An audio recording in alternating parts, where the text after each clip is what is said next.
Merci beaucoup de me rejoindre pour cette extension. Alors, sur l'état d'esprit, comme on disait tout à l'heure, vous avez le valet de denier qui se présente. Le valet de denier nous parle de ce que vous êtes en train de mettre en place, qui commence là aussi, et qui est véritablement une perspective d'avenir. Très honnêtement, ce à quoi ça me fait penser cette première ligne, c'est qu'il y a quelque chose de nouveau dans votre vie familiale ou sentimentale ou émotionnelle en tout cas, que cette nouveauté peut effectivement être officielle aussi ou officialisée par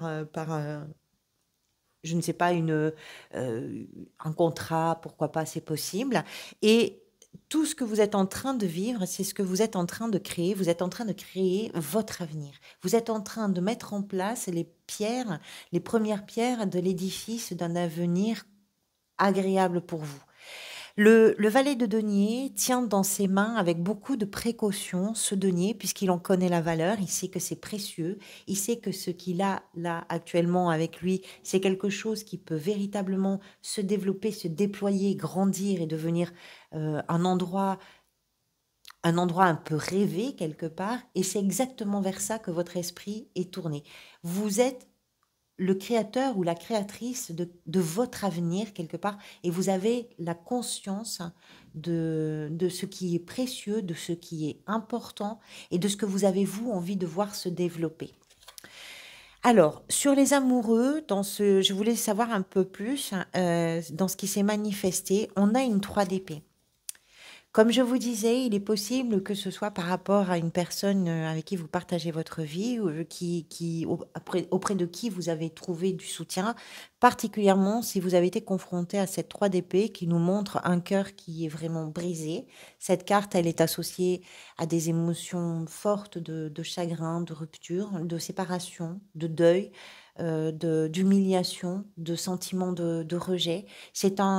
C'est une blessure profonde, c'est un cœur qui ressort meurtri d'une situation douloureuse. Et donc peut-être que effectivement, ce qui démarre là et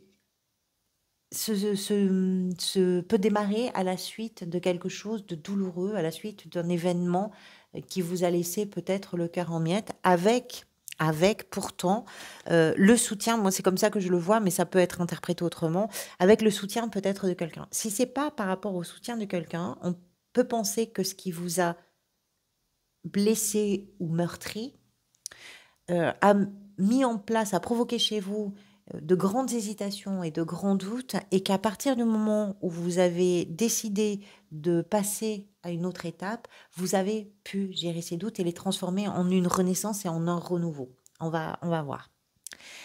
La 8 de denier ici accompagne la 9 de bâton. Alors, la 9 de bâton, dans ce que vous voulez, on l'a vu, c'est aller au bout de quelque chose. La 8 de denier nous explique que pour en voir le bout d'une situation, pour voir le bout de cette période, la fin de cette période, ça va vous demander de faire des efforts. Mais c'est aussi ce que vous voulez. Vous avez envie, c'est comme si vous aviez envie d'y arriver. Il y a chez vous une envie de parvenir à un résultat, d'atteindre un endroit, un objectif, et de vous donner véritablement les moyens d'y arriver. Vous avez envie de ne pas laisser les choses au hasard, vous avez envie de prendre les choses en main, vous avez envie de faire ces efforts, vous avez envie d'avoir des résultats, vous avez envie d'avoir de la satisfaction, parce que l'idée de tenir bon jusqu'au bout, c'est que le bout, pour vous, peut être synonyme d'une façon ou d'une autre d'autonomie, d'indépendance, de jouissance dans le sens où on peut jouir et on peut récolter le fruit de son travail, le fruit de ses efforts. Et donc, il y a une grande satisfaction parce que ce que vous construisez, vous ne le devez à personne. Personne ne fait le chemin que vous êtes en train de faire. Personne ne veille comme vous êtes en train de veiller. Personne ne traverse ce que vous êtes en train de traverser et qui vous met peut-être un peu à cran ou qui vous fatigue un petit peu. Mais ce que vous voulez, c'est y parvenir. Alors, je ne sais pas quel est le projet peut-être pour vous, mais il y a quelque chose à l'intérieur de vous qui tient bon, et il y a une énergie déterminée, volontaire, décidée, qui est très puissante. Ce qui peut venir vous aider, on a vu que la 7 de bâton nous parle de ce que vous défendez. Vous avez la 7 d'épée. Alors, les 7 sont associés à des résultats qui sont obtenus effectivement à la suite d'efforts qui sont importants. La 7 d'épée, il y a plusieurs interprétations possibles. Ce que vous défendez, c'est aussi des choses qui n'ont peut-être pas été dites. Ça peut être en lien d'une façon ou d'une autre avec un manque de communication, avec un manque d'information, soit des choses que vous n'avez pas, vous, évoquées, soit des choses qui ne vous ont pas été transmises ou qui ne vous ont pas été dites. Et vous êtes en train, là, peut-être, alors pas de vous battre, hein, mais de défendre vos points de vue parce que vous avez peut-être l'impression, soit que toutes les informations n'ont pas été délivrées et que par manque d'informations, ce qui est important, c'est d'arriver à vous faire entendre. Je ne sais pas comment ça peut être lié pour vous. Ça peut être aussi le fait que vous n'avez pas jusqu'à présent su vous avouer à vous-même certaines choses et que ce qui vous semble important maintenant dans ces énergies de nouveauté, de renouveau, de renaissance, etc., ce qui peut vous sembler important, c'est justement de défendre ce que vous n'avez peut-être pas su défendre, parce que c'était pas avouable, parce que c'était pas dit, parce que c'était pas assumé. Parfois, parfois c'était caché. Il y a quelque chose qui appartient à... On n'a pas tous les tenants, on n'a pas tous les aboutissants, que ce soit vous ou des personnes en face, ou dans un contexte, dans une situation où il y a des... C'est comme s'il y avait des trous, des manques.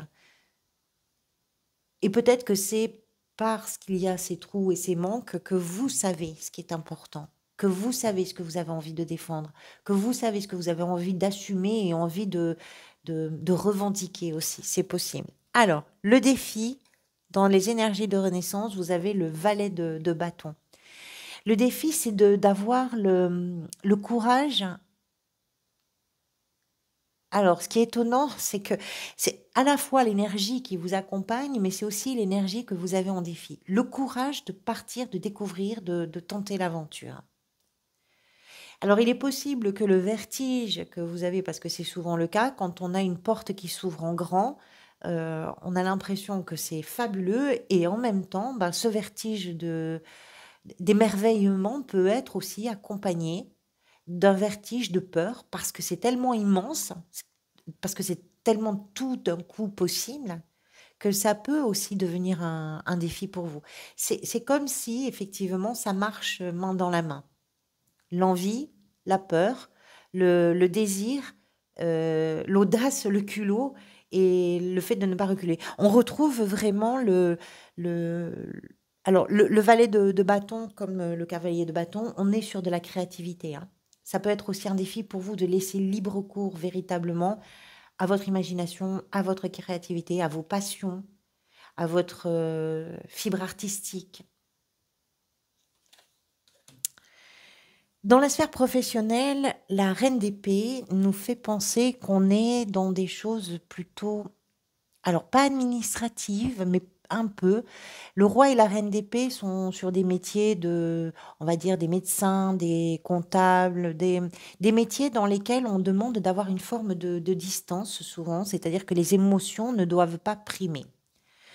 L'idée, c'est effectivement d'avoir une forme d'indépendance, une forme d'autonomie, de mettre les émotions de côté pour pouvoir prendre des décisions qui sont justes. Une reine ou un roi d'épée sont des personnes capables de prendre des décisions importantes, qui sont capables également d'expliquer pourquoi ces décisions sont prises, qui sont capables de trancher et qui ne vont pas passer par quatre chemins. On est vraiment sur des notions d'indépendance. Ça peut être des conseillers juridiques, ça peut être on est sur ce genre de métier. Alors peut-être que vous êtes sur une recherche d'emploi et que une opportunité se présente dans un domaine où effectivement il est question d'un savoir-faire ou de compétences. On est sur de très hautes compétences, hein, avec une reine ou un roi d'épée, sur des hautes compétences, sur un niveau assez expert, hein, d'ailleurs. Donc ça peut être aussi un responsable ou une responsable, pourquoi pas, qui peut aussi avoir une importance dans votre vie professionnelle ou dans votre recherche d'activité d'emploi, dans votre gestion du quotidien. On a quand même deux épées, donc on est en présence de cartes qui nous parlent de la réflexion, de l'analyse de la situation que vous êtes capable de faire et des décisions que vous prenez en conséquence de ces analyses qui sont pas froide, mais en tout cas qui mettent à distance tout un aspect émotionnel. Vous ne vous laissez pas emporter par les émotions. On est sur une gestion également très efficace des finances, de l'organisation, la structuration, tout est carré hein, avec la reine d'épée et l'as d'épée. Dans la sphère émotionnelle, relationnelle, vous aviez déjà un as de denier qui est renforcé par un as de coupe. On est sur le début d'un amour.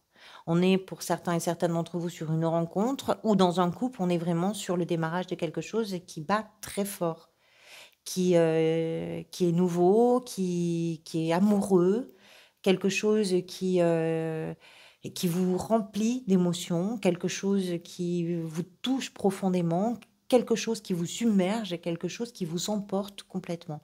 Deux as dans la sphère sentimentale et émotionnelle, soit vraiment vous êtes sur une rencontre exceptionnelle, vous êtes en train de vivre le début d'une histoire incroyable et qui peut durer, soit vous êtes dans votre histoire de couple sur des projets qui commencent et qui vous touchent profondément. J'ai pas grand-chose à dire d'autre, hein. C'est très joli, je peux dire ça, c'est très joli. La 10 de denier, dans ce qui peut venir se manifester, je vous disais que je vais allumer un petit peu, je ne sais pas si vous voyez bien là. Dans ce qui peut venir se manifester, vous aviez la 4 de bâton qui nous parle effectivement de ce qui se met en place sur le plan familial, la maison en lien avec le territoire, etc. La 10 de denier nous parle aussi de ça, de ce que vous êtes en train de construire sur le plan familial, sur le plan du patrimoine, sur le plan de l'héritage. La 10 de denier nous parle de ça, hein, de ce que l'on reçoit en héritage, de ce que l'on transmet également, de la façon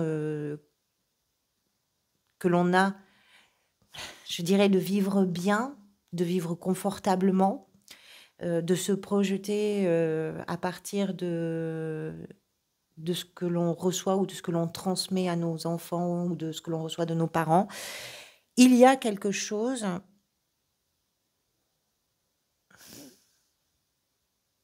peut-être que vous faites l'acquisition d'une maison, hein, certains et certaines, ou d'un lieu de vie qui est significatif pour vous. C'est possible. C'est possible parce qu'on a quand même 2 cartes qui parlent de patrimoine, Et à la fin du mois, donc la force, je vous disais que vous aviez beaucoup de détermination, de volonté, une grande capacité à vous confronter ou affronter ce qui venait vers vous. Elle a accompagné cette force de la 6 d'épée, ce qui nous explique que le potentiel déterminé, décidé, volontaire et j'avance sans avoir peur de grand-chose peut être encore plus puissant, développé, important, si vous êtes dans une situation où vous comprenez qu'il vous faut vous éloigner d'un rivage pour vous sentir bien. C'est un peu surprenant parce que j'ai quand même un contraste d'énergie, mais peut-être que c'est pas si surprenant que ça. La 6 d'épée, c'est un personnage qui quitte une situation instable, qui est une situation qui provoque de l'anxiété, qui provoque des doutes, des peurs, qui peut développer des phobies, des obsessions, ce genre de choses, et qui quitte des disputes, des discussions stériles pour aller vers une berge beaucoup plus apaisée, beaucoup plus calme et beaucoup plus sereine. Votre force réside dans votre capacité à larguer les amarres avec quelque chose que vous laissez derrière vous et qui ne vous procurait en aucune façon une forme de tranquillité. Et comme nous l'avons vu tout à l'heure, le mois d'après, les choses se mettent véritablement en route. Voilà pour vous, merci beaucoup pour votre soutien. Je vous retrouve bientôt pour d'autres vidéos. En attendant, prenez soin de vous et merci encore pour tout. À bientôt.